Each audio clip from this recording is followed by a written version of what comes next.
जावा, hello dot जावा ऐसे लिख दिया। इस हेलो को यहाँ से कॉपी कर लो। मैं दो अलग अलग फाइल बनाऊंगा, फिर इनको यूज करके एक साथ क्लब कैसे करोगे आप इन्हें, ताकि एक जार फाइल आपको मिल जाए।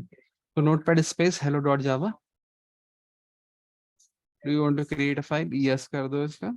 और सपोज आपके पास यहाँ पर एक क्लास पड़ी हुई है जिसका नाम है हेलो, और जिसमें ज्यादा कुछ नहीं है, खाली एक फंक्शन पड़ा हुआ है पब्लिक स्टैटिक वॉइड, और सपोज मैसेज नाम से एक मेथड पड़ा हुआ है। ठीक है, ये कुछ प्रिंट करता है, system dot out dot println. और यहाँ पे क्या लिख दिया आपने, यहाँ पे आपने क्या लिख दिया, हेलो लिख दिया। Hello from hello, hello from hello, समझ गए ना। हेलो कौन कह रहा है, हेलो क्लास। ठीक है, हेलो क्लास का एक आपका स्टैटिक मेथड है ये आपको हेलो कह रहा है कुछ, इतना सा।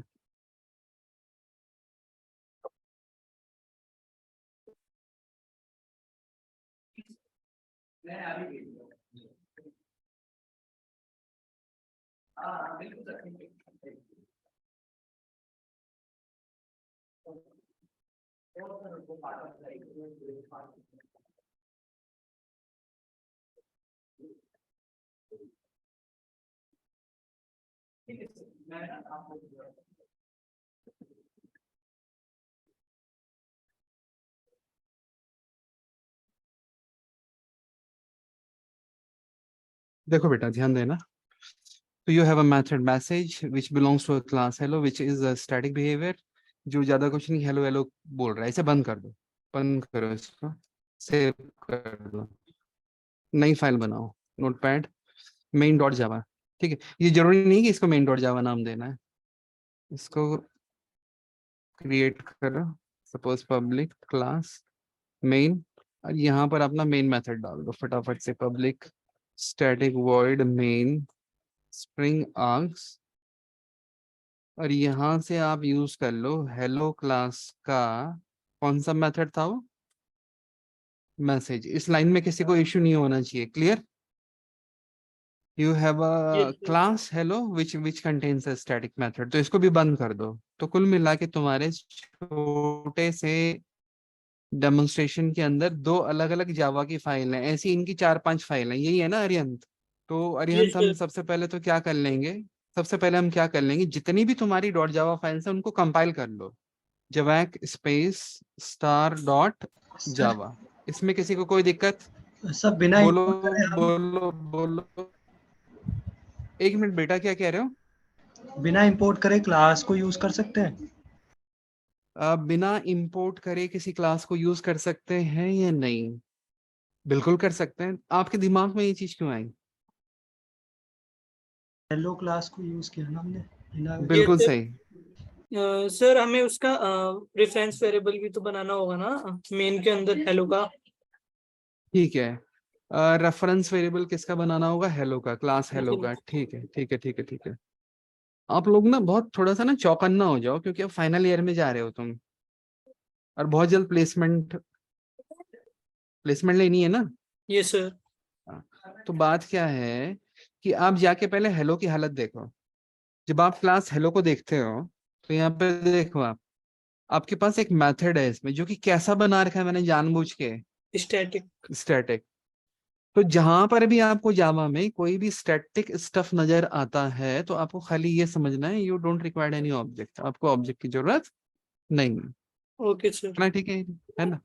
तो जब ऑब्जेक्ट की जरूरत नहीं है, then you don't require any reference, फिर रेफरेंस की जरूरत भी नहीं पड़ेगी। इतना कंफर्म हो गया। Yes sir. अब अब मैं दीपक सर के सवाल का जवाब दूंगा। दीपक जी, जब आप ये क्लास बना रहे हो, तो अगर आप इनकी लोकेशन देखो, तो दोनों की जो सोर्स फाइल है वो एक ही फोल्डर में है या नहीं दीपक, एक ही फोल्डर में। तो जब आप इसे कंपाइल करोगे तो इनके जो बाइट कोड्स हैं वो बिल्कुल आजू बाजू में पड़े होंगे, यहीं पर पड़े होंगे। देखो मैंने यहाँ पे क्या लिखा, java this is your compiler, then asterisk dot java, asterisk का मतलब हो जाता है जितनी भी इस लोकेशन पे जावा की फाइल्स हैं सबको एक ही बार में कंपाइल करने की कोशिश करो। तो अगर कहीं कोई एरर नहीं होगा तो जितने भी रिक्वायर्ड बाइट कोड्स जनरेट होने चाहिए वो हो जाएंगे। और यहाँ पे देखिए आप कंपाइल करिए आप, ये देखिए। तो दीपक दिक्कत नहीं हुई बेटा, उसने पीछे देखो हेलो डॉट क्लास फाइल भी जनरेट कर दी और मेन डॉट क्लास फाइल भी जनरेट कर दी, देख रहे हो ना, सर है ना। तो कहीं कोई इश्यू नहीं हुआ, इसका मतलब वो जो मेन मेथड के अंदर आपने लिखा है हेलो डॉट मैसेज, उसे दिक्कत नहीं हो रही है। दिक्कत इसलिए नहीं हो रही है, ये जो आपका सवाल है कि इंपोर्ट क्यों नहीं करना पड़ा, तो उसका जवाब इस तरीके से कि जब आपका कंपाइलर इस मोमेंट को एनकाउंटर करता है, वो यहाँ आता है, वो दिखता है कि you are about to communicate with a method whose name is message. आप एक मेथड को यूज करना चाहते हो, फिर आप बताते हो कि ये कैसे इस्तेमाल करना है, तो आपने यहाँ पे क्या लिखा है हेलो डॉट, तो फिर यहाँ ढूंढता है व्हाट इज हेलो। तो जो इसकी अप्रोच है ऑब्जेक्ट ओरिएंटेड होने की वजह से, अच्छा यहाँ पे ये चीजें चेक कौन कर रहा है, फटाफट कोई भी एक बंदा बोल दो, चेक कौन कर रहा है ये सब।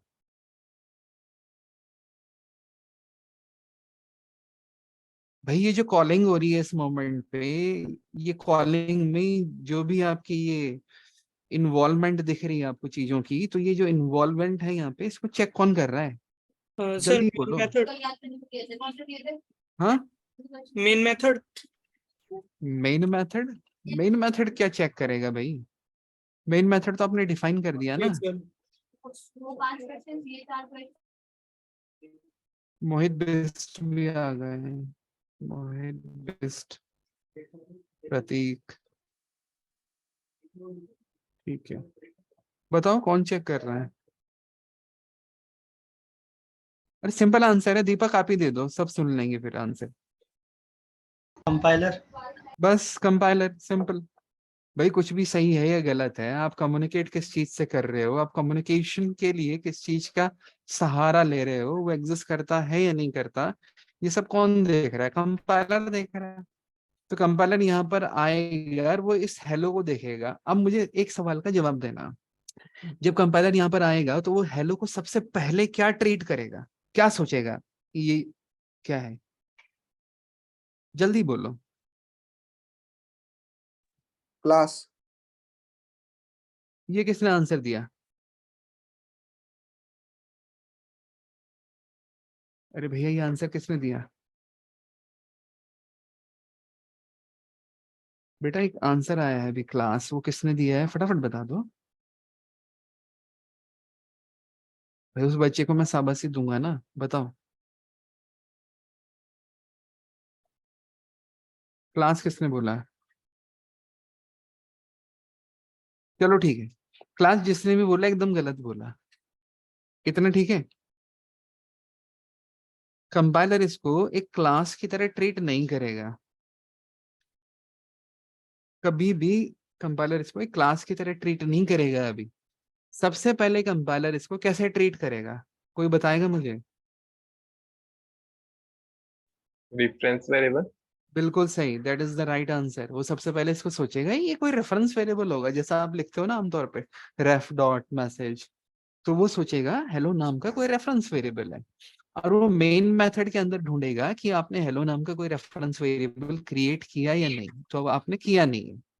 जब आपने किया नहीं है तो फिर वो इसको एक रेफरेंस की तरह ट्रीट करना बंद कर देगा, या अगर हम और डेप्थ में समझें तो वो सबसे पहले मेन के अंदर ढूंढेगा कि क्या पता आपने कोई लोकल रेफरेंस वेरिएबल बना रखा हो। अगर उसे मेन में नहीं मिलता तो वो क्लास लेवल पे ढूंढेगा। क्लास लेवल मतलब क्लास में जाएगा, देखेगा एज अ फील्ड इंट्रोड्यूस तो नहीं कर रखा किसी ने, वहां पे भी नहीं मिलेगा। जब वहां पे भी नहीं मिलेगा तो अब उसकी अप्रोच बदलेगी, अब वो सोचेगा कि इसका मतलब हेलो नाम की कोई क्लास होगी। अब दीपक को क्या करेगा, उस क्लास को यहाँ ढूंढेगा, सोर्स कोड में ढूंढेगा, करंट जिस पे भी काम चल रहा है, या तो यहाँ हो या तो इसके बाद हो। जब उसे यहाँ भी नहीं मिलेगा तो वो पीछे जाएगा और ये उम्मीद लगाएगा कि क्या पता किसी ने कोड लिख रखा हो, या पहले से एक बाइट कोड अवेलेबल हो। तो अगर आपने पहले से कंपाइल कर रखा है तो पीछे करंट फोल्डर से इस हेलो डॉट क्लास को एक्सेस कर लेगा। और अगर ये पहले से कंपाइल्ड नहीं है तो फिर कंपाइलर की अप्रोच बदलेगी। अब वो बाइट कोड को नहीं ढूंढेगा, अब वो जावा फाइल को ढूंढेगा इसी नाम से। ताकि वो इसे कंपाइल करके बाइट कोड, रिक्वायर्ड जो बाइट कोड है वो जनरेट कर ले। इतनी बात समझ में आ रही है नहीं? तो यस हमारे सर। कोड में कोई इशू नहीं, सब कुछ ठीक है। और इसमें से एक बात करते हैं, रन करते हैं। हमारा इनका सवाल जो है, सवाल है इनका जार फाइल कैसे बनेगी, बस इतना सा सवाल है। तो अब मैं इसको क्लियर कर रहा हूँ और यहाँ पर आ रहा हूँ और एग्जीक्यूशन के लिए जब जाता हूँ तो मैं यहाँ पर आया, मैंने लिखा java space then the name of shell class which contains the definition of main method, java space main, मैंने ऐसे लिखा, देन हिट एंटर। और ये देखिए आपके पास आउटपुट आ रहा है या नहीं, हेलो फ्रॉम हेलो। अच्छा, ये अभी सेशन में ये एक बच्चा कोई पहले भी आया था, मैं पूछ रहा हूँ कौन है? Samsung, Samsung SM M315F।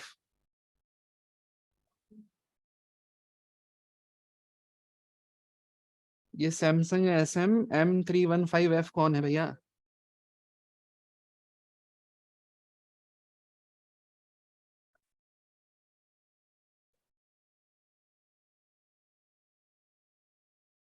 चलो, तो यहाँ ध्यान देते रहना। तो बस आपने सक्सेसफुली इसे टेस्ट कर लिया है, ये आउटपुट प्रोड्यूस कर रहा है। अब सवाल था कि जार फाइल हम कैसे बनाएंगे। तो कुछ नहीं करना, इधर आ जाइए, यहाँ पर आइए। मैं थोड़ी देर के लिए इसका इको ऑफ कर रहा हूँ ताकि आपको ये पाथ इतना लंबा ना दिखाई दे। ये देखिए एकदम ही क्लियर हो गया है। अब मुझे इसका जार फाइल बनाना है, तो मैं कैसे बनाऊंगा? सबसे पहले मैं यहाँ पे ये लिखूंगा कॉपी कॉन। कभी मैंने आपको जार फाइल बना के दिखाई थी कभी आरंभ? एक क्लास में आपने बताया था। कभी बताया होगा, तो अब ध्यान से आपने देखते एक रहना। क्लास में कमांड बताया था और हाँ एक क्लास में आपने करके दिखाया। ठीक है। तो जिस बच्चे को भी ये कमांड्स रिकॉर्ड भी कर रहा होगा, जो अच्छी बात है, रिकॉर्ड भी हो रहा है ये सेशन, बाकी आप इसका ना स्क्रीनशॉट भी ले लेना। तो कॉपी कॉन एक डॉस की कमांड है, कॉपी कर दो कंटेंट किसी फाइल में। सपोज मैंने फाइल को नाम दे दिया info.txt। ये कोई रिस्ट्रिक्शन नहीं है कि फाइल का नाम इन्फो ही हो, कुछ भी दे सकते हो आप, ठीक है। दीपक, इसके बाद बेटा हम एंटर हिट कर देंगे। तो इस कमांड का ये मतलब है you are about to create a file info.txt और उसमें हमें एक एंट्री करनी है। एंटर हिट करूंगा, ये मैंने एंटर हिट करा, नीचे आपका ये कर्सर आ रहा है, तो मैं यहाँ पे ऐसे लिखूंगा main hyphen class colon space और MAIN मेन। ये मैंडेटरी नहीं है कि मेन ही लिखा जाए, ये वो क्लास होगी जिसमें वैलिड मेन मेथड डिफाइंड हो आपका, बस, ठीक है। तो आप ऐसे लिखेंगे main hyphen class colon space main, space यहाँ पे एक ही देना है। क्लास में C should be always in upper case, M should be always in upper case, ठीक है। ये जो एंट्री होती है ये केस सेंसिटिव होती है और at the same moment it is format sensitive. तो यहाँ पे ये अंडरस्कोर नहीं है, ये हाइफन है। इतना आप लिखोगे फिर एंटर हिट करोगे, एंटर हिट करोगे, बस, ठीक है। पीछे देखिए एक फाइल जनरेट हो रही है, टेक्स्ट डॉक्यूमेंट। और अब आप कंट्रोल के Z प्रेस कर देना, control Z, then hit enter. तो आपके पीछे एक फाइल बन गई है जिसमें एक एंट्री इसने मेंटेन करी है। ये देखिए main hyphen class colon main, बस, और कुछ नहीं है इसमें। तो बेसिकली क्या होता है कि जब हम जार फाइल बनाते हैं, ये जब जार फाइल बनाई जाती है, तो मैं थोड़ा सा जार फाइल के बारे में आपको कुछ चीजें याद दिला दूं। Notepad, jar details dot txt, यहाँ पे आया मैं। देखिए जब भी किसी जार फाइल की बात हम करते हैं तो जार फाइल आपका दो तरीके से एक्ट करती है। एक तो कैसे, executable jar file, executable jar file, और दूसरा एज अ प्लेन लाइब्रेरी। क्या पता आप उसको सिंपली एक लाइब्रेरी की तरह यूज कर रहे हैं। तो हमें जो बनाना है, हमें बनाना है एग्जीक्यूटेबल जार फाइल।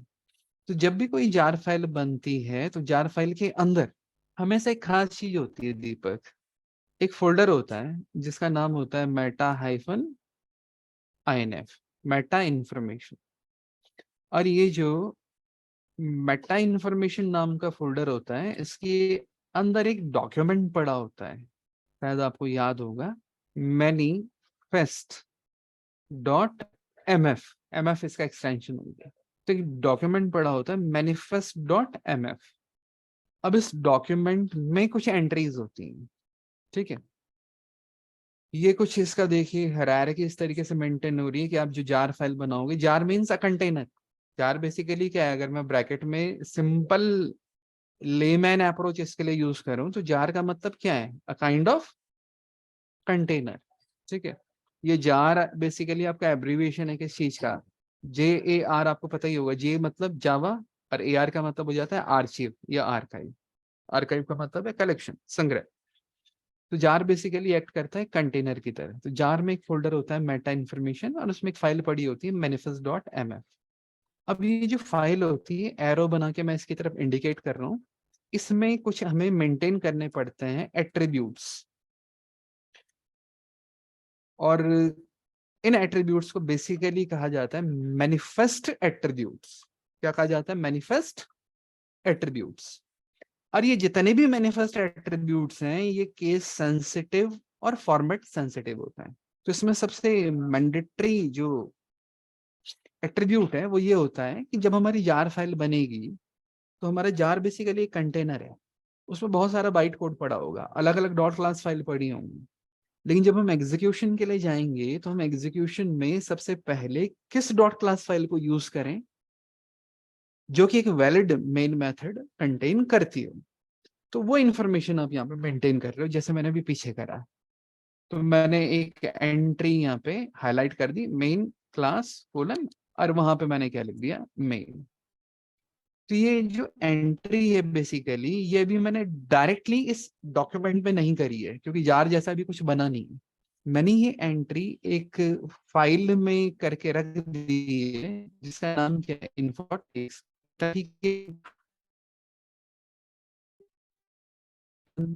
तो अब मैं कुछ नहीं करूंगा, अब मैं खाली यहाँ क्या लिखूंगा, जार। ये सॉफ्टवेयर है मेरे पास which will help you to create jar files. तो मैं इसको यहाँ पे इन्वोक करूंगा, जार स्पेस दूंगा, फिर मैं यहाँ पे ऐसे लिखूंगा -CMF। ये जो एंट्री हम कर रहे हैं यहाँ पे CMF वाली, हर कैरेक्टर का एक स्पेसिफिक मीनिंग है। सी का F का यहाँ पे मतलब है फाइल। तो हम ऐसे लिखेंगे jar space -CMF space, sir और फिर बोलिए बोलिए प्लीज बोलिए। CMF का रिपीट कर दीजिए, वॉइस बहुत ब्रेक हो रही है आपकी। ठीक है, मैं सर आपकी वॉइस बहुत repeat डिस्टॉर्ट हो कर- गई कई कई जगह पे, सुनाई नहीं दिया वहां पे। ठीक है ठीक है, देखिए मैं दोबारा रिपीट कर देता हूँ। जार, मैं ऐसा कुछ लिख रहा हूँ वहाँ पे, कमांड लाइन से आप कमांड इशू जब करेंगे, तो आपने ऐसे लिखा जार स्पेस -CMF। यहाँ तक सुना आपने, यस सर। है ना? तो मैं यहाँ पे आपको बता देता हूँ कि ये सी का जो मतलब है दैट इज क्रिएट, एम का जो मतलब है दैट इज मैनिफेस्ट, और एफ का जो मतलब है दैट इज फाइल। ठीक है, तो क्रिएट का तो यहाँ पे सीधे सीधे एक ही सेंस बन रहा है, क्या, you are about to create a, क्या लिखा मैंने, जार फाइल। क्या आप एक जार फाइल बनाने वाले हैं, क्या नाम होगा उस जार फाइल का, ये सब आप स्पेसिफाई अभी करोगे। सी का मतलब ये है, you are about to create a jar file. अब एम का मतलब क्या है कि आप साथ साथ कुछ मैनिफेस्ट एंट्रीज भी यहाँ पे स्पेसिफाई करना चाहते हो, जो कि आपकी इस डॉक्यूमेंट में होंगी manifest.mf के अंदर। ये भी अपने आप बनेगा, बन रहा है या नहीं मैं पूरा दिखा दूंगा आपको। ठीक है, एफ का मतलब सीधे सीधे वही होता है, फाइल से जो बनने जा रही है। तो देखिए कैसे करेंगे आप इससे, आप यहाँ पर आएंगे और ऐसा कुछ लिखेंगे जार स्पेस -CMF, और कुछ इस तरीके से मैंने लिखा info.txt। तो इसका ये मतलब है कि जो मेरी जार फाइल बनेगी, उसमें जो अपने आप एक मेटा NF फोल्डर ये जनरेट करेगा, और उसमें जो manifest.mf फाइल होगी, उसमें एक एंट्री करनी है हमें कि हमारे पूरे प्रोजेक्ट के अंदर मेन मेथड किस क्लास में है। तो वो चीज हमने इस फाइल में मेंटेन कर रखी info.txt में with the help of a manifest attribute main class.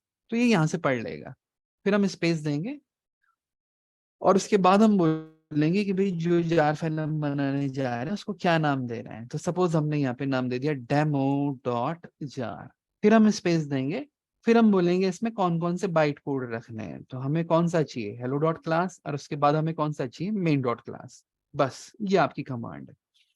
अभी अगर आप गौर करो तो पीछे 2 ही बाइट कोड पड़े हुए हैं और ये दोनों ही आपको चाहिए। तो अगर आप इतनी टाइपिंग एफर्ट्स नहीं डालना चाह रहे हो तो आप खाली इतना भी कर सकते हो, एस्ट्रिक डॉट क्लास।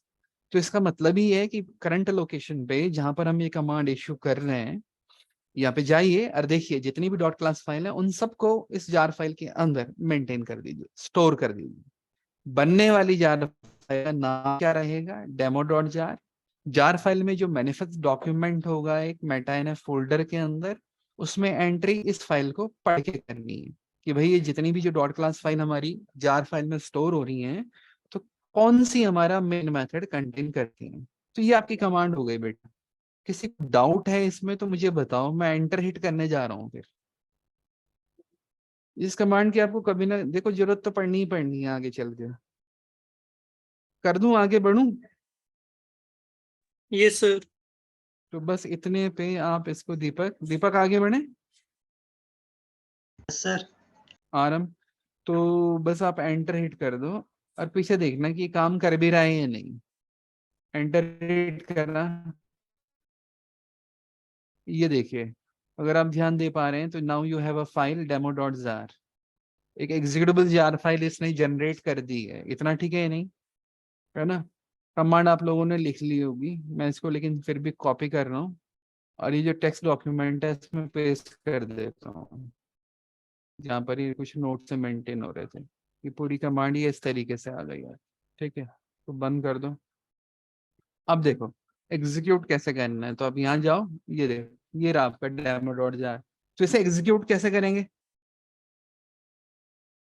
एग्जीक्यूट करने का तरीका क्या रहेगा, कौन बताएगा? एग्जीक्यूट करने का तरीका तो सिंपल ही होगा, डबल क्लिक करके।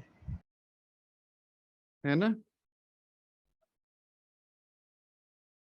तो बस आप इस पर डबल क्लिक कर दो और बात खत्म। अब लेकिन यहाँ ना एक चीज देखने को मिलेगी आपको। मैं गया, मैंने इस पर डबल क्लिक करा, केस में फाइन ली की, लेकिन क्या कोई रिस्पॉन्स मिला? भाई अगर ये वाकई एग्जीक्यूट होता है तो इसको कुछ प्रिंट करना था। क्या प्रिंट करना था Deepak? Hello from Deepak hello. से हेलो फ्रॉम हेलो। तो मैं डबल क्लिक भी कर रहा हूँ, मैं एग्जीक्यूट भी कर रहा हूँ, लेकिन मुझे तो कोई आउटपुट कहीं प्रोड्यूस होता हुआ मिला नहीं। तो क्यों नहीं मिला बताइए? सर वो एग्जीक्यूट हो रहा है और उसी के साथ साथ वो एंड भी हो जा रहा है, तो कहीं पर होल्ड नहीं हो पा रहा है, इस वजह से हमें देख नहीं पा रहा। ठीक है, गलत जवाब है, गलत जवाब। आप कह रहे हो एग्जीक्यूट हुआ है, हो रहा है, लेकिन वो होल्ड नहीं हो पा रहा है। ठीक है, और कोई कोई बच्चा मैसेज भी कर रहा है, 1 मिनट रुको। बहुत बढ़िया निखिल सर। देखो ये इसलिए आपको response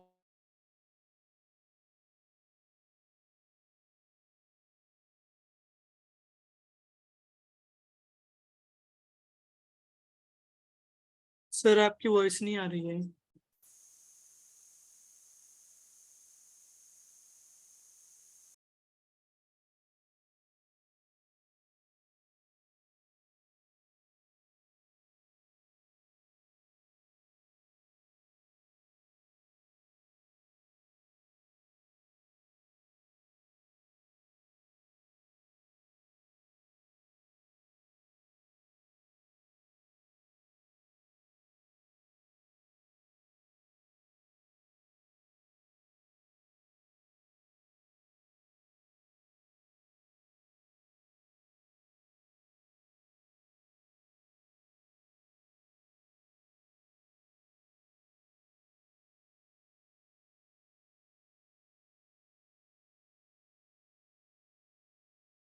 hello hello.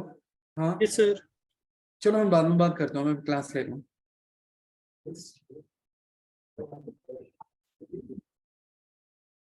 Hello hello hello. बेटा सेशन में हूँ मैं। Yes sir. ठीक है, आपको मेरी स्क्रीन मिल रही है? नहीं सर। 1 मिनट रुको। हाँ, स्क्रीन क्यों नहीं मिल रही है?